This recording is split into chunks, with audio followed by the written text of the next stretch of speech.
Welcome to my fourth class on an apology for poetry by Sir Philip Sidney. দেখো an apology for poetry উপরে আমি যথারীতি আগে 3টে ভিডিও করেছি। তুমি যদি দেখে না থাকো তাহলে ডেসক্রিপশন বক্সে তার লিংক দেয়া আছে, তুমি অবশ্যই গিয়ে দেখে নেবে। কেন কি টেক্সটটা তোমার কাছে খুব ইজি হয়ে যাবে। আগের ক্লাসে অর্থাৎ থার্ড ক্লাসে আমরা যে টেক্সটটা শুরু করেছিলাম আমাদের নেতাজি ওপেন ইউনিভার্সিটির বিডিবির ফার্স্ট ইয়ারের সেকেন্ড পেপারে যতটুকু আছে তার ফার্স্ট পার্ট আমরা আগের ক্লাসে পড়েছি। আজকে আমরা তার লাস্ট পার্টটা পড়ার চেষ্টা করব। দেখো আগের ক্লাসে আমরা যেটা পড়েছি সেখান থেকে আমরা 4টে পয়েন্ট পেয়েছি। দ্যাট মিনস আগের ক্লাসে আমরা 4টে প্যারাগ্রাফ ডিসকাস করেছি। তার ভেতরে মেন টেক্সটে যেটা প্যারাগ্রাফ 6 সেখানে আমরা কি দেখেছি, poetry is respected even in the most barbarous countries. Para 7 the status of poetry among the ancient Romans. অর্থাৎ স্যার ফিলিপ সিডনি উনি দেখিয়েছেন যে কবিতাকে কিভাবে সমস্ত শিল্পকলার থেকে শ্রেষ্ঠ মানা হয় এবং কবিদের কিভাবে সমস্ত শিল্পকলা সৃষ্টিকারীর থেকে শ্রেষ্ঠ মানা হয়। এবং উনি ওনার এই অ্যাপোলজি ফর পোয়েট্রি এখানে দেখাতে চেয়েছেন কবিতা এবং কবি এদেরই শ্রেষ্ঠ আসন পাওয়া উচিত। কেন পাওয়া উচিত তার সাপোর্টে উনি বেশ কিছু কারণ তুলে ধরেছেন। তার মধ্যে আমরা যেগুলো থার্ড ক্লাসে পড়েছি সেটা হচ্ছে point 1, poetry is respected even in the most barbarous countries. Number 2, the status of poetry among the ancient Romans. Number 3, the status of poetry among Hebrews. Number 4, the status of poetry among the ancient Greeks. অর্থাৎ রোমানদের মধ্যে, গ্রিকসদের মধ্যে, হিব্রিউদের মধ্যে এবং বারবারাস country সেখানে কবি এবং কবিতাকে কি নজরে দেখা হতো সেটা উনি তুলে ধরেছেন। আজকে আমরা যে পার্টগুলো আলোচনা করব সেটা হচ্ছে point number 1, the poet a creator in a fuller sense than other artist. অর্থাৎ উনি বলছেন যিনি কবি তিনি সমস্ত শিল্পকলা সৃষ্টিকারীর ক্ষেত্রে একটা ফুয়েলার সেন্স হিসেবে কাজ করেন, অর্থাৎ প্রেরণা দেন। Number 2, the poet even transcends nature. অর্থাৎ কবি কি করতে পারেন, কবি নেচারকেও অতিক্রম করে যেতে পারেন। যে সমস্ত জায়গায় নেচার ভাবতে পারে না সেই সমস্ত ছবি, সেই সমস্ত চিত্র একজন কবি কল্পনা করতে পারেন এবং ফুটিয়ে তোলেন তার কবিতার মধ্য দিয়ে। Number 3, the poet's creative faculty is the highest human faculty. অর্থাৎ বলছেন যে কবির যে সৃষ্টিশীল যে যোগ্যতা, যে দক্ষতা সেটা অন্যান্য হিউম্যান ফ্যাকাল্টির থেকেও সুউচ্চ। Number 4, poetry and of imitation or graphic representation. কবিতা কি করতে পারে, কবিতা যে কোনো জিনিসকে ইমিটেট করে অর্থাৎ পুঙ্খানুপুঙ্খানুভাবে উপস্থাপন করতে পারেন। দেখো টেক্সটে যাওয়ার আগে আমি তোমাকে রিকোয়েস্ট করব তুমি আমার চ্যানেলটা সাবস্ক্রাইব করো। কেন কি এই ধরনের টেক্সটের প্রত্যেকটা ভিডিও যেগুলো তোমার নেতাজি ওপেন ইউনিভার্সিটির বিডিপির ফার্স্ট ইয়ার, সেকেন্ড ইয়ার এবং থার্ড ইয়ারে আছে তার ডিটেলস বাংলা ডিসকাশন তুমি আমার চ্যানেলে পেয়ে যাবে। এছাড়া তুমি কমেন্ট বক্সে গিয়ে অবশ্যই কমেন্ট করো যে পরবর্তী ভিডিও কোন টেক্সটের ওপরে বানাতে হবে, যেটা তোমার কাছে খুবই হেল্পফুল হবে। আমি চেষ্টা করব তোমার রিকোয়েস্ট রাখার। পাশাপাশি তুমি যদি নোটস, অ্যাসাইনমেন্টস, সাজেশন অথবা অনলাইন গাইডেন্সের প্রয়োজন হয় বা তুমি যদি নিতে চাও তাহলে ডেসক্রিপশন বক্সে আমার কন্ট্যাক্ট নাম্বার দেওয়া আছে, তুমি সেখানে গিয়ে যোগাযোগ করতে পারো। So let's come to the text. প্রথম পয়েন্ট, আগের দিন আমরা যেখানে শেষ করেছিলাম ঠিক তারপর থেকে আজকে আমরা শুরু করছি প্যারা 10। এর প্রথম পয়েন্ট হচ্ছে প্যারা 10 যে সম্পর্কে আলোচনা করা আছে, the poet a creator in a fuller sense than other artist. অর্থাৎ অন্যান্য আর্টিস্টের থেকে কবিরা সবসময় এক কদম এগিয়ে থাকে বা অন্যান্য আর্টিস্টদের অনুপ্রেরণা জাগায় কে না কবি। এখানে বলা হচ্ছে ফুয়েলার সেন্স। ফুয়েলের কাজ কি? ফুয়েলের কাজ হচ্ছে কোনো যন্ত্রাংশকে চালনা করা। পাশাপাশি এখানে কবিকে কেন ফুয়েলার সেন্স বলা হচ্ছে, কেন কি কবি অন্যান্য শিল্পকলাকে উদ্বুদ্ধ করে। এবং প্রত্যেকটা প্যারাগ্রাফে স্যার ফিলিপ সিডনি দেখিয়েছেন যে কবি এবং কবিতা কিভাবে সব থেকে শ্রেষ্ঠ আসন এই জগতে লাভ করে। আমরা যথারীতি আগের ক্লাসে দেখেছি। সো বাকিটা আজকে আমরা কমপ্লিট শেষ করব। তুমি ভিডিওটা ধৈর্য ধরে শেষ পর্যন্ত দেখো। আশা করি তোমার কোনো রকম কোনো অসুবিধা থাকবে না। যদি অসুবিধা থাকে তাহলে অবশ্যই তুমি আমাকে কমেন্ট বক্সে কমেন্ট করে জানাবে। There is no art delivered unto mankind that hath not the works of nature for his principal objects. Sir Philip Sidney বলছেন যে এমন কোনো শিল্পকলা নেই যে শিল্পকলা ম্যানকাইন্ড সম্পর্কে বলা হয়নি। অর্থাৎ প্রত্যেকটা শিল্পকলাই কিন্তু ম্যানকাইন্ড সম্পর্কে বলা হয়েছে বা ম্যানকাইন্ড সম্পর্কে লেখা। That hath not the works of nature for his principal objects. এবং প্রত্যেকটা শিল্পকলারই কিন্তু একটা প্রধান উদ্দেশ্য থেকে থাকে। অর্থাৎ প্রধান উদ্দেশ্য ছাড়া কিন্তু কোনো রকম কোনো শিল্পকলা হয় না। উনি এর সাপোর্টিং এ এক্সাম্পলও দিয়েছেন যেটা আমরা পরে দেখব। Without which they could not consist means হচ্ছে কম্পোস্ট, অর্থাৎ মেন প্রিন্সিপাল ছাড়া, প্রিন্সিপাল অবজেক্ট ছাড়া কিন্তু কোনো শিল্পকলা কম্পোস্ট করা হয় না। অর্থাৎ প্রত্যেকটা শিল্পকলা কম্পোস্ট করার পেছনে মেন উদ্দেশ্য একটা থাকে তাদের। And on which they so depend as they become actors and players, এবং সেই উদ্দেশ্যের উপরে ভিত্তি করে এক একজন নিজেদের পরিচিতি লাভ করে। কেউ অ্যাক্টরস হয়ে যায়, কেউ প্লেয়ার্স হয়ে যায়। As it were of what nature will have set forth means হচ্ছে ডেসক্রাইব, এবং নেচারকে সেইভাবেই কিন্তু ডেসক্রাইব করা হয়ে থাকে। নেক্সট, সো ডট মিনস হচ্ছে ডাজ। উনি এরপরে এক্সাম্পল দিচ্ছেন। So does the astronomer look upon the stars. উনি বলছেন যারা অ্যাস্ট্রোনমার তারা স্টার সম্পর্কে পড়াশোনা করে। And by that he sit means হচ্ছে সি, এবং অ্যাস্ট্রোনমাররা যে সমস্ত জিনিসগুলো দেখেন, অর্থাৎ স্টার সম্পর্কে পড়াশোনা করার পর, অবজার্ভ করার পর ঠিক যে সিদ্ধান্তে উপনীত হন, সেই সিদ্ধান্তগুলোকে কি করে সেট ডাউন, অর্থাৎ নোট ডাউন করে রাখে। With order nature had taken there in means হচ্ছে in that place or documents, অর্থাৎ ডকুমেন্টস হিসেবে তারা নেচারের সমস্ত রুল লিপিবদ্ধ করে রাখেন। দ্যাট মিনস এই প্রকৃতিতে যে সমস্ত গ্রহ নক্ষত্র আছে, অ্যাস্ট্রোনমারদের কাজ হচ্ছে সেই সমস্ত গ্রহ নক্ষত্র নিয়ে পড়াশোনা করা। এরপরে সেই সমস্ত গ্রহ নক্ষত্র নিয়ে পড়াশোনা করার পর এই সমস্ত গ্রহ নক্ষত্রের যে সমস্ত রুলস অ্যান্ড রেগুলেশন মেনটেন করে তারা চলাফেরা করে বা তাদের মুভমেন্ট হয়, সেই সমস্ত জিনিসগুলো সম্পর্কে অ্যাস্ট্রোনমাররা একটা পার্টিকুলার সিদ্ধান্তে উপনীত হন, এবং তাদের সিদ্ধান্তগুলোকে উনি লিখে রাখেন একটা ডকুমেন্ট হিসাবে। সো ডাজ দ্য জিওমেট্রিশিয়ান অ্যান্ড অ্যারিথমেটিশিয়ান, ঠিক একই রকম ভাবে জিওমেট্রিশিয়ান যারা আছেন এবং অ্যারিথমেটিশিয়ান, দ্যাট মিনস যারা ম্যাথমেটিশিয়ান আছেন, ম্যাথমেটিক্সের অনেক ভাগ আছে, কোনোটা অ্যারিথমেটিক্স আছে, কোনোটা অ্যালজেব্রা আছে, কোনোটা জিওমেট্রিক আছে, কোনোটা ট্রিগোনোমেট্রি আছে। এই সমস্ত জিনিসগুলো আমরা অলরেডি মাধ্যমিকে পড়েছি যে বীজগণিত আছে, পাটিগণিত আছে, ত্রিকোণমিতি আছে, তারপরে পরিমিতি আছে। এই সমস্ত জিনিসগুলো এগুলো নিয়ে আলোচনা করে থাকেন geometrician, arithmetician in their diverse sorts of quantities. এই জিওমেট্রিশিয়ান অ্যান্ড অ্যারিথমেটিশিয়ান এরা কি করেন, প্রত্যেকটা জিনিসের ডাইভার্স মিনস হচ্ছে ভ্যারিং টাইপস, অর্থাৎ বিভিন্ন ধরনের, কোয়ান্টিটিস মিনস হচ্ছে মেজারমেন্ট, অর্থাৎ বিভিন্ন ধরনের পরিমাপ নিয়ে আলোচনা করেন, এবং তারাও অ্যাস্ট্রোনমারদের মতন তাদের যে সমস্ত ডকুমেন্টস লিপিবদ্ধ করেন বা যে সমস্ত রুলস অ্যান্ড রেগুলেশনস আছে বা সিদ্ধান্তে উপনীত হন জিওমেট্রিক সম্পর্কে বা অ্যারিথমেটিক সম্পর্কে, তারা একটা ডকুমেন্ট হিসাবে লিখে রাখেন। সো ডাজ মিউজিশিয়ান, একই রকম ভাবে মিউজিশিয়ানরাও কিন্তু সেই কাজই করে থাকেন। In times tell you with by nature agree which not. উনি বলছেন যে যারা মিউজিশিয়ান হন তারাও কিন্তু প্রকৃতির কাছ থেকে যে হারমোনিজ অফ নেচার, অর্থাৎ প্রকৃতির মিউজিকগুলোও কিন্তু তারা লিপিবদ্ধ করে থাকেন এবং সেগুলো আমাদের সামনে উপস্থিত করেন বা প্রকৃতির সাথে তারা একমত হন। Next, the natural philosopher thereon had his names. Natural philosopher কারা? One who studies of nature and the physical universe. Natural philosophers হচ্ছে তারা যারা এই সমস্ত বিশ্ব ব্রহ্মাণ্ড নিয়ে পড়াশোনা করেন। সেই সমস্ত ন্যাচারাল ফিলোসোফাররা তাদের ডকুমেন্টস হিসাবে নিজেদের অবজারভেশন লিখে রাখে। অ্যান্ড দ্য মোরাল ফিলোসোফার্স, এরপরে মোরাল ফিলোসোফার্স কারা?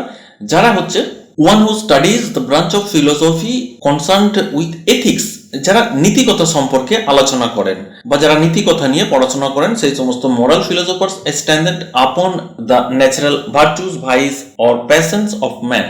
তারা মানুষের ভাইসেস, ভার্চু এবং তাদের আবেগ নিয়ে আলোচনা করেন। সেটা কারা করেন না? Moral philosopher. তারা কি বলেন? Follow nature. মোরাল ফিলোসোফাররা বলেন যে তুমি নেচারকে ফলো করো। কেন ওনারা বলেন? কেন কি যেহেতু ওনারা নীতিকথা সম্পর্কে পড়াশোনা করেছেন এবং নীতিকথা সম্পর্কে আলোচনা করেন, সুতরাং তারা সবসময় তোমাকে উপদেশ দেবে যে ফলো নেচার, নেচারকে ফলো করো, এবং নেচার যেটা তোমাকে শেখাচ্ছে বা তুমি নেচারের কাছ থেকে যেটা শিখছো তুমি সেই সম্পর্কে বা সেই মতোভাবে তুমি তোমার জীবনযাপন করো। অ্যান্ড দাও শ্যাল্ট নট এর মিনস হচ্ছে টু মেক এ মিস্টেক, এবং তারপরে তুমি কি করবে? দাও মিনস ইউ, শ্যাল নট, এখানে সাল্ট মিনস হচ্ছে শ্যাল নট এর, তুমি ভুল করবে না। অর্থাৎ মোরাল ফিলোসোফাররা বলেন যে তুমি সবসময় প্রকৃতিকে অনুসরণ করো এবং প্রকৃতির কাছ থেকে তুমি যেটা শিখছো তুমি সেইভাবে তোমার জীবনযাপন করো। তার ফলে কি হবে? তুমি কখনো তোমার লাইফে তুমি ভুল করবে না। পাশাপাশি ঠিক একই রকম ভাবে দ্য লয়ার সেট মিনস হচ্ছে said what men have determined means হচ্ছে মানুষের চিন্তা ভাবনা। যারা লয়ার তারা কি করেন? তারা সবসময় মানুষের চিন্তা ভাবনা নিয়ে আলোচনা করেন। এখানে ডিটারমাইন্ড চিন্তা ভাবনা মিনস হচ্ছে মানুষই তো আইন তৈরি করেন। সুতরাং লয়ারের কাজ সেই মানুষের তৈরি আইন নিয়ে পড়াশোনা করা এবং সেগুলো অবজার্ভ করা এবং একটা সিদ্ধান্তে উপনীত হওয়া যে কোনটা ঠিক কোনটা ভুল। The historian what men have done, historian যারা আছেন তারা কি করেন যে অতীতকালে যে সমস্ত রাজা মহারাজা বা যে সমস্ত বিখ্যাত ব্যক্তিরা বা যে সমস্ত কুখ্যাত ব্যক্তিরা যে সমস্ত কাজ করে গেছেন তাদের একটা বাস্তবিক ঘটনা নিয়ে পড়াশোনা করেন। সেটা কারা করেন? হিস্টোরিয়ান। তাহলে আমরা দেখতে পারলাম যে ন্যাচারাল ফিলোসোফাররা কি করেন? ন্যাচারাল ফিলোসোফাররা হচ্ছেন যে nature and the physical universe নিয়ে পড়াশোনা করেন এবং মোরাল ফিলোসোফাররা কি করেন? তারা এথিক্স নিয়ে পড়াশোনা করেন। এবং যারা মোরাল ফিলোসোফার আছেন ওনারা আমাদের কি শিক্ষা দেন? ওনারা আমাদের বলেন যে তুমি নেচারকে অনুসরণ করো এবং নেচার তোমাকে যেভাবে চলতে বলছে তুমি সেভাবে চলো, তাহলে তোমার ভুল হওয়ার কোনো সম্ভাবনা থাকবে না, তুমি তোমার জীবনকে সঠিক পথে নিয়ে যেতে পারবে। এরপরে লয়াররা কি করেন? লয়াররা মানুষের তৈরি আইন নিয়ে পড়াশোনা করেন এবং তারা সেই সম্পর্কে জ্ঞান দিয়ে থাকেন। হিস্টোরিয়ানরা কি করেন? যে অতীতে ঘটে যাওয়া যে সমস্ত ঘটনা সেই সমস্ত জিনিসগুলো নিয়ে পড়াশোনা করেন এবং সেই সমস্ত জিনিসগুলো তারা নোট ডাউন করে রাখেন ডকুমেন্টস হিসেবে। নেক্সট, তারপর উনি বলছেন দ্য গ্রামারিয়ান স্পিক মিনস হচ্ছে speak only of the rules of speech. যারা গ্রামারিয়ান অর্থাৎ যারা গ্রামার বা ব্যাকরণ নিয়ে যারা পড়াশোনা করেন তারা শুধু নিয়ম কানুনের কথা বলবেন, যে কিভাবে তুমি কথাবার্তা বলছো, তোমার সাউন্ড সিস্টেম কি, ওনারা সেটা নিয়ে তোমাকে শেখাবেন। অ্যান্ড দ্য রিটোরিয়াসিয়ান অ্যান্ড লজিসিয়ান, এবং যারা লজিক বা তর্কশাস্ত্র বা যারা তর্কবিদ তারা কি করেন? Considering what in nature will soonest prove and pursuit there on give artificial rules. যারা লজিসিয়ান হন বা যারা যুক্তিবিদ হন তারা কি করবেন? তারা সবসময় তোমাকে কিছু নীতিকথা শেখাবে, যেটাকে আমরা বলে থাকি মোটিভেশনাল স্পিচ। তোমাকে সেই সমস্ত শিক্ষা দেবে এবং তারা এটাই বলবে যে এগুলো প্রকৃতির নিয়ম অনুযায়ী প্রমাণিত হবে খুব তাড়াতাড়ি, which still are compassed within the circle of a question. কিন্তু তারা তোমাকে এই নীতি শিক্ষা দিলেও সেই নীতি শিক্ষাকে কেন্দ্র করে কম্পাসড কেন্দ্র করে কিন্তু অনেক প্রশ্ন উঠে আসবে according to the proposed matter. অর্থাৎ দেখবে যারা যুক্তিবিদ হন, যারা তর্কবিদ হন, তারা সবসময় একটা পসিবিলিটির কথা বলেন, কিন্তু তোমাকে যে পসিবিলিটির কথা তারা বলছেন সেটাকে কেন্দ্র করে কিন্তু অনেক প্রশ্ন উঠে আসে। আর তারা সবসময় পসিবিলিটির কথা বলেন according to the proposed matter, কোনো একটা পার্টিকুলার বিষয়কে কেন্দ্র করেই কিন্তু তারা একটা পসিবিলিটির কথা বলেন যে এটা এরকম হতে পারে এবং এটা খুব শীঘ্রই প্রমাণিত হবে। সেই জন্য বলা হচ্ছে উইল সুনেস্ট প্রুভ, খুব তাড়াতাড়ি প্রমাণিত হবে। কিন্তু তারা যে সমস্ত পসিবিলিটির কথা বলেন সেগুলোকে কেন্দ্র করে কিন্তু অনেক প্রশ্ন উঠে আসে যে যদি এটা না ঘটে তাহলে কি ঘটতে পারে, যদি এটা ঘটে বা তাহলেই বা কি ঘটতে পারে। ঠিক এরকম অনেক সম্ভাবনার কথা বলা সত্ত্বেও বিভিন্ন ধরনের কোশ্চেন কিন্তু মানুষের মনে উঠে আসে। Next, the physician with the nature of man's body. যারা ফিজিশিয়ান হন তারা কি করেন? তারা সবসময় আমাদের যে ম্যানস বডি, দ্যাট মিনস যে আমাদের শারীরিক যে গঠন বা আমাদের শরীর নিয়ে সবসময় তারা পড়াশোনা করেন, আলোচনা করেন, পরীক্ষা নিরীক্ষা করেন। And the nature of things helpful or hurtful unto it, এবং তারা জ্ঞান দেবেন কি সম্পর্কে? তারা কথা বলবেন যে তোমার শরীরের পক্ষে কোনটা হেল্পফুল অর্থাৎ কোনটা উপকারী, কোন জিনিসগুলো, অর হার্টফুল আনটু ইট অথবা কোন জিনিসগুলো ক্ষতিকর। দ্যাট মিনস যারা ফিজিশিয়ান হবেন তারা দেখবে এটা খেয়াল করে যে তোমাকে একটা লিস্ট দিয়ে দেবে, হয়তো তুমি কোনো ডাক্তারের কাছে গেলে যে তুমি এই জিনিসগুলো খাও, এই জিনিসগুলো খেও না। কেন কি? তুমি যদি এগুলো খাও তাহলে তোমার শরীর হেলদি হবে এবং তুমি যদি এগুলো খাও তাহলে তোমার শরীর কিন্তু ক্ষতিকর দিকে পৌঁছে যাবে। সুতরাং যেগুলো পুষ্টিকর খাদ্য সেগুলো তারা তোমাকে খেতে বলবে এবং যেগুলো অপুষ্টিকর খাদ্য সেগুলো তারা তোমাকে বর্জন করতে বলবে। সেই জন্য বলা হচ্ছে যারা ফিজিশিয়ান তারা কি করে? সবসময় তারা মানুষের বডি নিয়ে পড়াশোনা করে এবং তারা তোমাকে এটা শিক্ষা দেবে যে নেচার অফ থিংস হেল্পফুল, যে কোন জিনিস বা কোন খাবারগুলো তোমার শরীরের পক্ষে healthy, and heartful unto it, and কোন জিনিসগুলো বা কোন খাবারগুলো তোমার শরীরের পক্ষে unhealthy. And the metaphysics. Metaphysics হচ্ছে a traditional branch of philosophy that concerns itself with the fundamental nature of being and the world that surrounds it. এটা একটা হচ্ছে ফিলোসফির একটা পার্ট যেটা সবসময় ডিসকাস করে এই ওয়ার্ল্ড সম্পর্কে, তার এক্সিস্টেন্স সম্পর্কে, অবজেক্টস অ্যান্ড প্রপার্টিস সম্পর্কে, স্পেস অ্যান্ড টাইম সম্পর্কে, কজ অ্যান্ড ইফেক্ট সম্পর্কে, অ্যান্ড পসিবিলিটিস সম্পর্কে। এটা হচ্ছে মেটাফিজিক্সের কাজ, দো it with the second and abstract Notion. Metaphysics কি করেন? মেটাফিজিক্স তোমাকে যে সমস্ত চিন্তা ভাবনাগুলো দেবে সেগুলো হচ্ছে সবই abstract, that means concrete, and therefore be counted supernatural, and সেই জন্য এগুলোকে বলা হচ্ছে metaphysical. Yet of he indeed built up on the depth of nature. এবং যারা মেটাফিজিশিয়ান হয়ে থাকেন তারা সবসময় যে জিনিস নিয়ে রিসার্চ করেন একদম পুরো নেচারের গভীরে তারা প্রবেশ করতে পারেন। নেক্সট, কিন্তু তারপরে স্যার ফিলিপ সিডনি বলছেন অনলি দ্য পোয়েট, একমাত্র কবিরাই আছেন ডিসডেইনিং মিনস হচ্ছে রিফিউজিং, অর্থাৎ তারা পরিত্যাগ করতে পারেন, তারা রিজেক্ট করতে পারেন to be tied to any such subjection. Subjection means হচ্ছে বশ্যতা স্বীকার করা, অর্থাৎ disdaining to be tied to any such subjection. That means আগেই স্যার ফিলিপ সিডনি বলেছেন যে যত ধরনের শিল্পকলা আছে সবাই কি করেন, তাদের একটা মেন প্রিন্সিপাল অবজেক্ট থাকে, কিন্তু একমাত্র কবিদের ক্ষেত্রেই সেটা থাকে না এবং তারা সেই সমস্ত বাঁধা ধরা গতিতে তারা কখনো চলাফেরা করে না। সেই জন্য বলা হচ্ছে disdaining to be tied to any such subjection, তারা কোনো কিছুর বশ্যতা স্বীকার করে না বা কোনো কিছুর বশ্যতাকে তারা রিফিউজড করে। Lift it off with the vigor of his own invention, তারা সবসময় নিজেদের আপ্রাণ চেষ্টা, vigor that means effort or energy and enthusiasm, নিজেদের চেষ্টা নিজেদের উৎসাহের মাধ্যমে তারা সবসময় সবকিছু ইনভেনশন করেন বা ইনভেন্ট করেন, that grow এবং সেগুলো বাড়িয়ে তোলেন, in effect into another nature, একটা অন্য জগতের সৃষ্টি করেন, in making things either better than nature brings forth, যে নেচার বা প্রকৃতি যে সমস্ত জগতের সৃষ্টি করতে পারে তার বাইরেও কিন্তু একমাত্র কবিরাই একটা জগতের সৃষ্টি করতে পারেন। From such as never were in nature, যেটা হয়তো প্রকৃতির মধ্যে কখনো ছিল না, অর্থাৎ কবিরা এমন একটা জগতের সৃষ্টি করে যে জগৎ বা যে আইডিয়া অরিজিনাল নেচারের মধ্যে নেই। যেমন উনি তারপরে উদাহরণ দিচ্ছেন ঠিক কিরকম একটা জগতের সৃষ্টি করতে পারে বা কি সৃষ্টি করতে পারে। As the heroes, demigods, cyclops, chimeras, furies and such likes, এই সমস্ত জিনিসগুলোর মতো কিন্তু মিস্টেরিয়াস কিছু জিনিস যেগুলো একমাত্র কবিরাই সৃষ্টি করতে পারেন। এগুলো পরে আলোচনায় আসছি, যে হিরোজ কে, ডেমিগডস কি, সাইক্লপস কি, এগুলো আমরা পরে আসছি। অ্যান্ড সাচ লাইকস, এবং এরকম আরো নানা ধরনের জিনিস। So as he, got means হচ্ছে goes hand in hand with nature, অর্থাৎ পাশাপাশি, হ্যান্ড ইন হ্যান্ড মিনস হচ্ছে পাশাপাশি, অর্থাৎ নেচারের পাশাপাশি আরো একটা জগৎ কিন্তু তৈরি করতে পারেন একমাত্র কবিরাই এবং তাদের কবিতার মাধ্যমে, যেটা না হিস্টোরিয়ানরা পারেন, না লজিসিয়ানরা পারেন, না গ্রামারিয়ানরা পারেন, কেউ পারেন না। Not enclosed within the narrow warrant of her gift, কবিরে কখনোই কিন্তু এনক্লোজড দ্যাট মিনস আবদ্ধ থাকেন না। কাদের মাধ্যমে? নেচারের মাধ্যমে, অর্থাৎ নেচার যে সমস্ত জিনিস আমাদের চোখের সামনে তুলে ধরেছেন সেই সমস্ত জিনিস নিয়ে কিন্তু কবিরা কখনো মগ্ন থাকেন না বা সেই জিনিসগুলো দিয়ে কবিকে কখনো আটকে রাখা যায় না।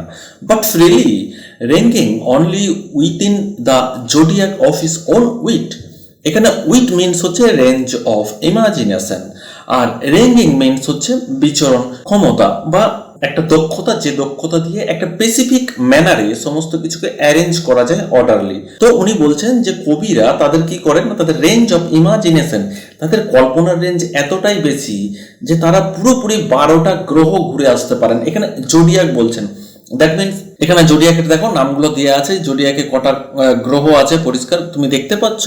এরিস আছে, টারাস আছে, জেমিনি আছে, ক্যান্সার আছে, লিও আছে, ভার্গো আছে, লিব্রা আছে, স্করপিও আছে। এই যে এই সমস্ত জিনিসগুলো আসছে, এই সমস্ত রাশিগুলো কিন্তু সব কিছু ভাবে কবি বিচরণ করতে পারেন, যেটা নেচার পারে না। অর্থাৎ উনি এখানে নেচারের থেকেও একটা সুপিরিয়রিটি দান করলেন কবিদের। নেক্সট, এরপরে আসি আমরা যেটা বলছিলাম যে একটু পরে আসছি, সেটা হচ্ছে হিরোজ, ডেমিগডস। এগুলোকে হিরোজ আর ডিফাইন্ড ম্যান।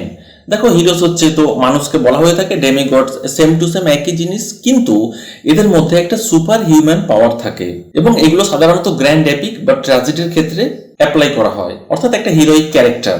সাইক্লপস কি? সাইক্লপস হচ্ছে ওয়ান আইড জায়ান্টস, অর্থাৎ একটা দৈত্য যার একটা চোখ আছে, এক চক্ষু বিশিষ্ট একটা দৈত্য, described by Homer in his Odyssey. এই চরিত্রকে তুমি হোমারের ওডিসিতে দেখতে পারবে। চিমারাস কি? চিমারাস হচ্ছে monster, half god and half women. এই যে এখানে তুমি ছবিতে দেখতে পাচ্ছ বিভিন্ন জায়গায় বিভিন্ন অ্যানোটেট করা থাকে, এখানে যেমন অ্যানোটেট করা আছে half goat and half women, অর্থাৎ এমন একটা ক্যারেক্টার যার অর্ধেকটা হচ্ছে যে ছাগল এবং অর্ধেকটা হচ্ছে মহিলা। আবার কোনো কোনো জায়গায় তুমি পাবে যার সামনেরটা সিংহর মতো, মাঝখানটায় ছাগলের মতন এবং পেছনটা হচ্ছে সাপের মতন। আর কি? অফিউরিস, ইনি হচ্ছেন একজন দেবী, রিভেঞ্জের দেবী, অর্থাৎ goddess of revenge. Next para 11, the poet even transcends nature. Sir Philip Sidney বলছেন যে কবিরা সবসময় নেচারকে অতিক্রম করে যেতে পারে। কিরকম ভাবে? Nature never set forth the earth in so rich tapestry as diverse poets have done.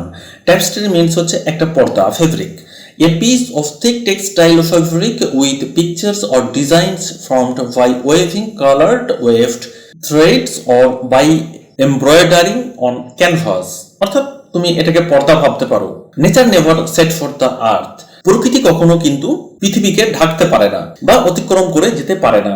In so rich tapestry as diverse poets have done, ঠিক যেভাবে কবিরা পৃথিবীকে অতিক্রম করে চলে যায়। নাইদার উইথ প্লিজেন্ট রিভার্স, প্রকৃতি কখনোই পারে না একটা সুন্দর নদীকে বা সুন্দর সুন্দর নদীকে উপস্থাপন করতে বা গিফট দিতে। ফ্রুটফুল ট্রিজ, কোনো ফ্রুটফুল ট্রিজ উপহার দিতে পারে না। সুইট স্মেলিং ফ্লাওয়ার্স, কখনো সুইট স্মেলিং ফ্লাওয়ার্স উপহার দিতে পারে না। Nor whatsoever else may make the too much loved earth more lovely, এই পৃথিবীকে কখনো সুন্দরভাবে সাজিয়ে তুলতে পারে না, যেটা একমাত্র কবিরা পারেন। অর্থাৎ কবিরা কি করতে পারেন? কবিরা তাদের কবিতার মাধ্যমে এই প্রকৃতিকে সুন্দরভাবে সাজিয়ে তুলতে পারেন, এবং যে প্রকৃতির বা যে নেচারের আদতে বাস্তবে কোনো অস্তিত্ব নেই। কবিরা কি করতে পারেন? কবিরা তার কবিতার মাধ্যমে সুন্দর সুন্দর গাছের উপস্থাপন করতে পারেন, এবং যে গাছের অস্তিত্ব হয়তো বাস্তবে নেই। সুন্দর সুন্দর ফ্লাওয়ার যার স্মেল খুব সুইট, সেরকম ফ্লাওয়ার উপস্থাপন করতে পারেন যার অস্তিত্ব হয়তো পৃথিবীতে নেই। আবার সুন্দর সুন্দর জলপ্রপাত, সুন্দর সুন্দর নদীর উপস্থাপনা করতে পারেন কবিরা তাদের কবিতার মাধ্যমে, যার অস্তিত্ব হয়তো বাস্তবে নেই। সেই জন্য বলা হচ্ছে হার ওয়ার্ল্ড ইজ ব্রাজেন। ব্রাজেন মিনস হচ্ছে ব্রোঞ্জ, মেড অফ ব্রোঞ্জ বা ব্রাস, পিতল বা ব্রোঞ্জ দিয়ে তৈরি যে কোনো জিনিস। সেই জন্য বলা হচ্ছে হার ওয়ার্ল্ড, অর্থাৎ আমাদের এই প্রকৃতি, নেচার হচ্ছে ব্রোঞ্জের। The poets only deliver a golden, একমাত্র কবিই পারেন যে একটা সোনার প্রকৃতি উপহার দিতে, অর্থাৎ খুব চমকপ্রদ প্লিজেন্টফুল প্রকৃতি উপহার দিতে পারেন একমাত্র কবি তার কবিতার মাধ্যমে, যেটা নেচার পারে না। সুতরাং এখানে উনি বলতে চাইছেন যে সবসময় ন্যাচারাল বিউটিকে অতিক্রম করে যান কবি বা কবিরা তাদের কবিতার মাধ্যমে। Next, but let those things and go to man. তারপরে উনি বলছেন যে এরপরে আমরা আসি এই মানুষের প্রতি। For whom as the other things are so it seemed means হচ্ছে seems. In him her uttermost cunning is employed. Cunning means হচ্ছে attracting. কবিরা কি করতে পারেন? কবিরা যে কোনো মনুষ্য ক্যারেক্টারকে খুব সুন্দরভাবে আকর্ষণীয়ভাবে উপস্থাপন করতে পারেন, যেটা কখনো প্রকৃতি পারে না। Is employed, that means উপস্থাপন করা বা প্রেজেন্ট করা। And know whether she have brought forth so true a lover. প্রকৃতি কি করতে পারে না? প্রকৃতি কখনো একদিন চমকপ্রদ প্রেমিকের উপস্থাপন করতে পারে না। অ্যাজ থিয়াজেন্সের মতো একটা সুন্দর একজন প্রেমিকের কখনো উপস্থাপন বা গিফট দিতে পারে না, যেটা একমাত্র কবিরাই পারেন তাদের কবিতার মাধ্যমে। এই ক্যারেক্টারগুলো আমরা পরে ডিসকাসে আসছি। So constant a friend as pilots, অর্থাৎ পাইলটসের মতো কোনো একজন সুন্দর বন্ধু উপহার দিতে পারে না প্রকৃতি। So valiant a man as অরল্যান্ডোর মতো একজন সাহসী ব্যক্তিত্বকেও কিন্তু প্রকৃতি গিফট করতে পারে না বা উপস্থাপন করতে পারে না। So right a prince as Xenophon's Cyrus, অর্থাৎ এক্সিনোফন্সের সাইরাসের মতো কিন্তু একজন চমকপ্রদ প্রিন্সেরও উপস্থাপনা করতে পারে না বা গিফট দিতে পারে না, যেটা একমাত্র কবিরাই পারেন। So excellent a man every way as Virgil's Aeneas, যেমন ভার্জিল আর অ্যানিয়াসে যে চমকপ্রদ এক্সেলেন্ট যে সমস্ত ক্যারেক্টার উপস্থাপন করেছেন, যে সমস্ত হিরোর উপস্থাপন করেছেন, সেটা কি কখনো প্রকৃতি পারেন? কি প্রকৃতিও পারেন না, একমাত্র কবিরাই পারেন এই সমস্ত ক্যারেক্টারকে উপস্থাপন করতে তাদের কবিতার মাধ্যমে। এরপরে আসি থিয়াজেন্স কে ছিল। Theagenes is the name of the hero in Greek romance called Aethiopica. অর্থাৎ থিয়াজেন্স ছিলেন একজন হিরো যিনি গ্রিক রোমান্স অর্থাৎ অ্যাথিওপিকার একজন hero, written by a man called Heliodorus in 400 AD। অর্থাৎ 400 AD তে হেলিডরাস একটা গ্রিক রোমান্স লিখেছিলেন যার নাম হচ্ছে অ্যাথিওপিকা, এবং এই গ্রন্থের হিরো ছিলেন বা এই রোমান্সের হিরো ছিলেন অ্যাথিওজেন্স। অর্থাৎ স্যার ফিলিপ সিডনি বলছেন যে অ্যাথিওজেন্সের মতন বা অ্যাথিয়াজেন্সের মতো কিন্তু কোনো ক্যারেক্টারকে বা কোনো ব্যক্তিত্বকে নেচার উপহার দিতে পারে না বা তৈরি করতে পারে না। Pylades he is a character in Euripides play Iphigenia in Tauris. অর্থাৎ এই নাটকের একজন character Orlando. Orlando is the of Ariosto's poem Orlando Furioso, অর্থাৎ অ্যারিস্টোর যে কবিতা আছে, বিখ্যাত কবিতা অরল্যান্ডো ফিউরিসিও, তার ক্যারেক্টার হচ্ছে অরল্যান্ডো। উনি ছিলেন একজন ভ্যালিয়েন্ট নাইট, দ্যাট মিনস একজন সাহসী যোদ্ধা, যেরকম বা এইরকম সাহসী যোদ্ধা কখনো প্রকৃতি বা নেচার উপহার দিতে পারেন না। ঠিক পাশাপাশি সাইরাসের ব্যাপারটাও একই রকম। উনি ছিলেন একজন জেন্টলম্যান সোলজার এবং সক্রেটিসের স্টুডেন্ট, যিনি এডুকেশন অফ সাইরাস গ্রন্থটা লিখেছিলেন। সুতরাং এখানে যেন স্যার ফিলিপ সিডনি চ্যালেঞ্জ করছেন যে এইরকম ক্যারেক্টার কখনো প্রকৃতি উপহার দিতে পারে না, একমাত্র কবিরাই পারেন তাদের কবিতার মাধ্যমে এই ধরনের ক্যারেক্টারকে উপহার হিসেবে আমাদের সামনে প্রেজেন্ট করতে। Next, neither let this be jestingly concept. Jestingly means হচ্ছে হাস্যকর ভাবে, কনসেপ্ট মিনস হচ্ছে কল্পনা করা। Neither let this be jestingly concept, এগুলো কিন্তু কখনো হাস্যকর ভাবে কল্পনা করা হয় না। Because the works of the one be essential, because the works of one, যে কারো কাজ কিন্তু সবসময় একটা গুরুত্ব থাকে, বি এসেন্সিয়াল খুব প্রয়োজনীয়, the other in imitation or fiction, অন্য ক্ষেত্রে এগুলো হতে পারে কোনো কিছু ইমিটেট করা বা ইমিটেট করে লেখা, অথবা ফিকশন বা কল্পনা কাহিনী বা কল্প কাহিনী, ফিকশন মিনস হচ্ছে কল্প কাহিনী হতে পারে।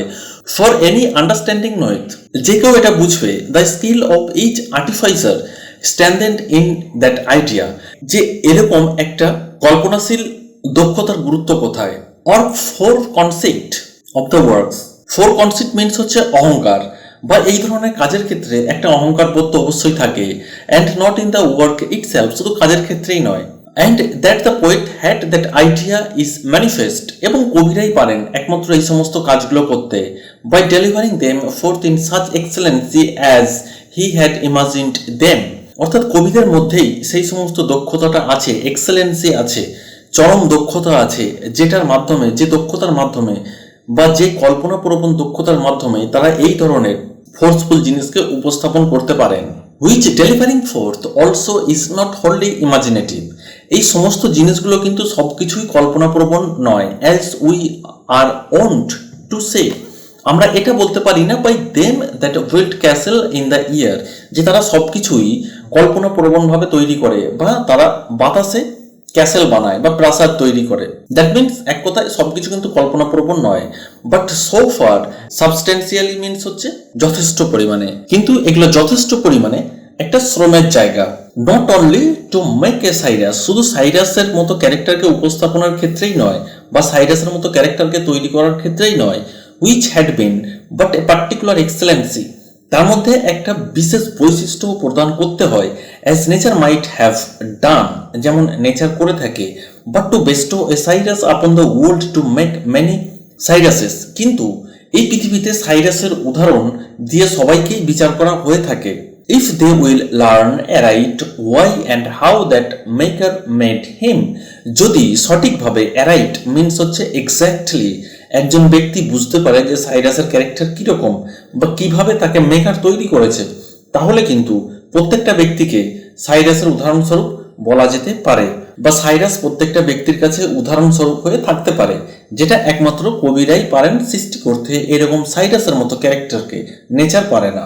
Next, para 12, the poet's creative faculty is the highest human faculty. Sir Philip Sidney বলছেন যে কবিদের যেটা সৃষ্টিশীল দক্ষতা সেটা হচ্ছে মানুষের মধ্যে সব থেকে উন্নতশীল দক্ষতা, অর্থাৎ মানুষের মধ্যে যতগুলো হিউম্যান ফ্যাকাল্টি আছে, ক্রিয়েটিভ হিউম্যান ফ্যাকাল্টি আছে, তার মধ্যে কবিদের যে দক্ষতা সেটা হচ্ছে সব থেকে উন্নতশীল। Neither let it be deemed too saucy a comparison to balance the highest point of man's wit with the efficacy of nature. Deemed means হচ্ছে গণ্য করা, এটা কখনোই গণ্য করা ঠিক হবে না। টু সসি, সসি মিনস হচ্ছে স্পিরিটেড ম্যানার, অর্থাৎ উৎসাহ, এটা কখনোই গণ্য করা ঠিক হবে না। কি গণ্য না, a comparison to balance the highest point of man's wit, এখানে ম্যানস উইট মিনস হচ্ছে কবিতা লেখার যে দক্ষতা, সেই দক্ষতাকে বলা হচ্ছে যে man's wit, highest point of man's wit, এটা কখনো তুলনা করাটা ঠিক হবে না with the efficacy of nature. Efficacy means the ability to produce a desire, অর্থাৎ প্রকৃতির যে সৃষ্টিশীল দক্ষতা আছে তার সঙ্গে যদি মানুষের সৃষ্টিশীল দক্ষতাকে কম্পেয়ার করা হয় বা একজন কবির সৃষ্টিশীল দক্ষতাকে কম্পেয়ার করা হয়, সেখানে আন্ডার এস্টিমেট করা কখনোই ঠিক হবে না যে প্রকৃতির কাছে একজন কবির যে সৃষ্টিশীল দক্ষতা সেটা সবসময় নগণ্য, এরকম গণ্য করাটা কখনো উচিত হবে না। বাট কিন্তু rather give right honour to the heavenly maker of that maker, কিন্তু সবসময় কি করতে হবে, সবসময় তাকে যোগ্য সম্মান দিতে হবে। The heavenly maker of that maker means, এখানে প্রথম যে মেকারটা আছে যার ফার্স্ট লেটার ক্যাপিটাল লেটারে আছে, এই মেকার মিনস হচ্ছে গড। গড কি করেছেন, যে গড ক্রিয়েট করেছেন কবিদের। দ্বিতীয় মেকার মিনস হচ্ছে পোয়েট, তাহলে god creates the poet.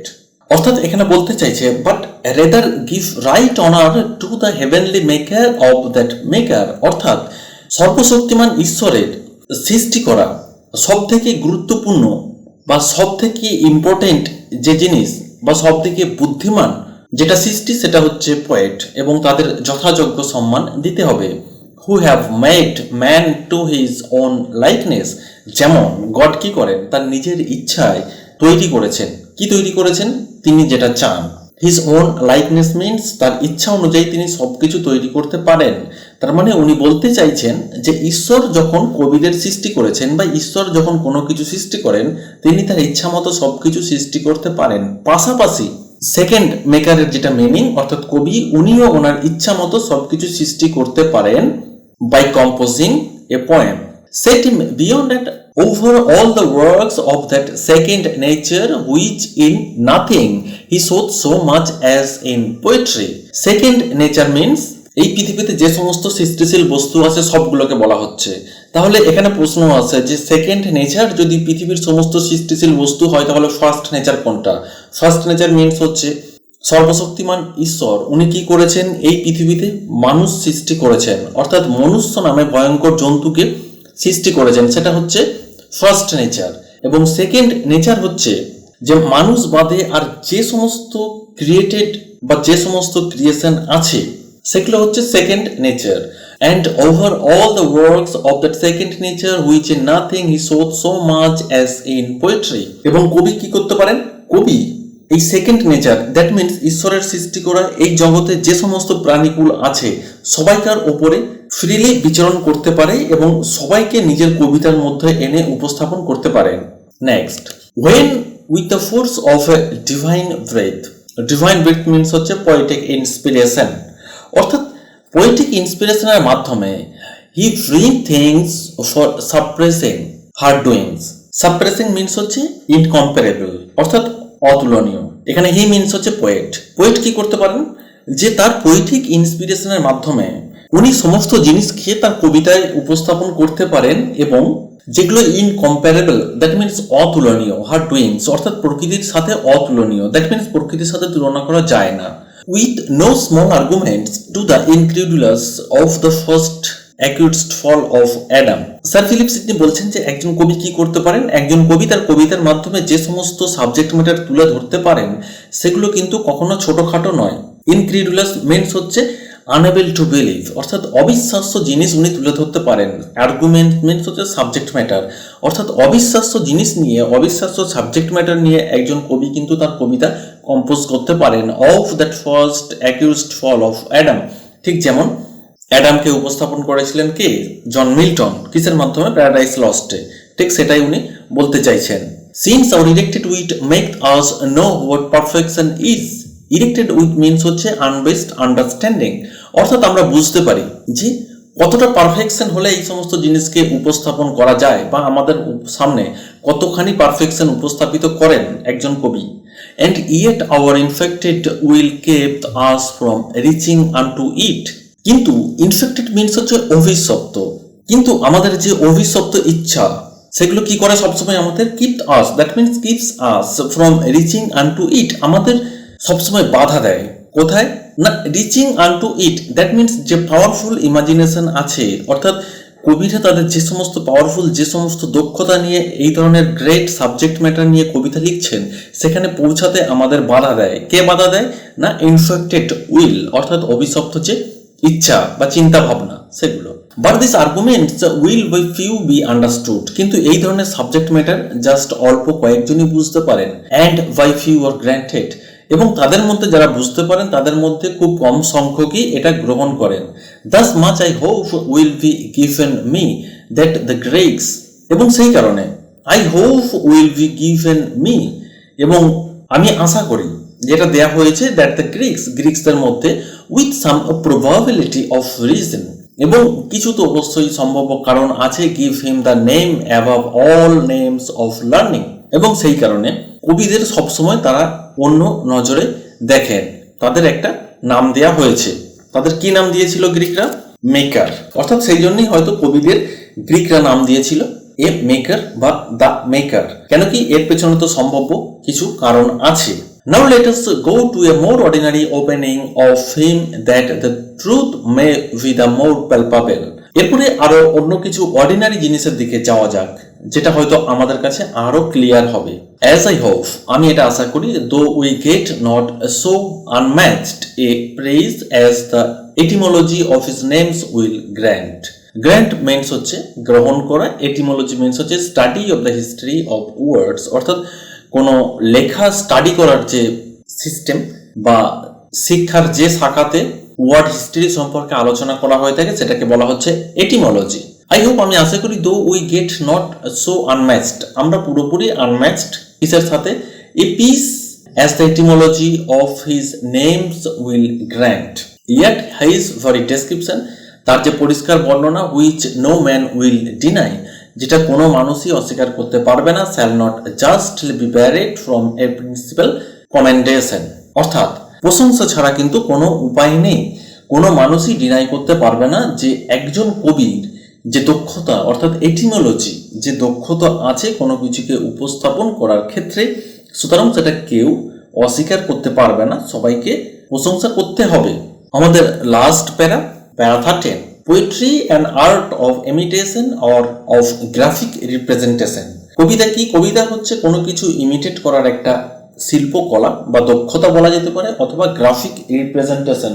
Graphic means তুমি বুঝতেই পারছো যে কোনো ছবির মাধ্যমে উপস্থাপন করা। Poetry therefore is an art of imitation, সেই জন্য বলা হচ্ছে পোয়েট্রি হচ্ছে একটা আর্ট অফ ইমিটেশন, কোনো কিছুকে ইমিটেট করে সেটাকে উপস্থাপন করার দক্ষতাকে বলা হচ্ছে art of imitation. For so Aristotle term, আর সেই কারণে অ্যারিস্টটল ব্যবহার করেছেন mimesis. Mimesis means imitative representation of the world in art and literature, এই জগৎকে শিল্পকলা এবং সাহিত্যের মাধ্যমে উপস্থাপন করা, সেটাকে অ্যারিস্টটল উনি মিমিসিস বলে উপস্থাপন করেছেন বা মিমিসিস টার্মটা ইউজ করেছেন। দ্যাট ইজ টু সে, সেই কারণে বলতেই হয় a representing, counterfeiting or figuring forth, সেই জন্য এটাকে কবিতাকে বলা যেতে পারে যে representing, counterfeiting or a figuring forth. To speak metaphorically, যদি মেটাফরিক্যালি বলতে হয় এ স্পিকিং পিকচার, যে কবিতা হচ্ছে একটা speaking picture with this end to teach and delight, যেটা সর্বশেষ আমাদের কি শিক্ষা, একটা শিক্ষা দেয় এবং আমাদের আনন্দ দেয়। ক্লিয়ার? আই থিঙ্ক গোটা টেক্সটটা তোমার কাছে ক্লিয়ার হলো, যেটা তোমার ইউনিভার্সিটি সিলেবাসে আছে।